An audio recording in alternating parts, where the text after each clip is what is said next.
gudoomiyaha hay'adda qaxoontiga iyo barakacayaasha Soomaaliland mudane Cabdikariin Axmed Maxamed Xinif waxa uu sidoo kalena soo kormeeray kaamka barakacayaasha Naasa Hablood ee magaalada Hargeysa kaas oo dhawaan baabiyay dab ka kacay halkaasi waxaana halkaasi loogu qaybinay dadka xaafadda Istanbul ee barakacayaasha adeegyo kala duwan oo ay hirgelisay hay'adda ARC oo kaashanaysa hay'adda qaxoontiga ee UNHCR ugu horreyn waxa halkaasi ka hadlay gudoomiyaha Cabdikariin Axmed Maxamed Xinif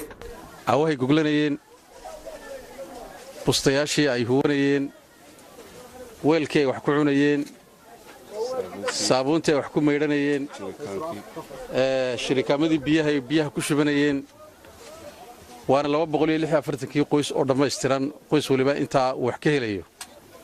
aad iyo aad baan ugu mahadnaqaynaa mar kale UNHCR iyo ARC arintan aynu wada taagna waa caawinta dadka mashaakilku soo gaaray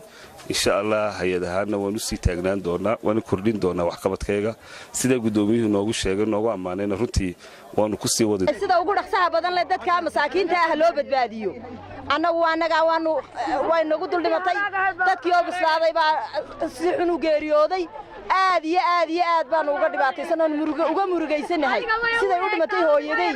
ee ay ugu shaaxiday aad baan uga tabaalaysanahay aad baan uga tabaalaysanoo uga murugoonaya kuwa kale guban doona ee bari amba caaw guban doona amba habeen diban guban doonana waxaan leeyahay ha laga soo gaadho hooyaday baan ogaa ee muslimiinta kale ee guban doontana ha laga soo badbaadiyo walaashay way ku dhimatay waxa la yaala wax noo haray ma jirto wixii wax noo taraya gacanta nagu qabo halkaan inaad dhaqso undhanu nooga ka haysan ayaanu jecelahay waxdaasina walaal way ku dhinteen marka waxa weeyaan muhiimada oo kaliya looga baahay dawladda waxa weeyaan meel ay leeyihiin dadkan dayartaa inay geeyaan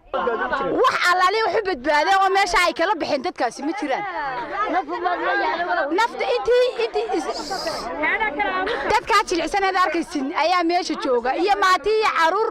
ayaa degan meesha waxayna waxaan u diraynaa meel ay leeyihiin dadkaasi gubniinkaasi uu soo noqonaya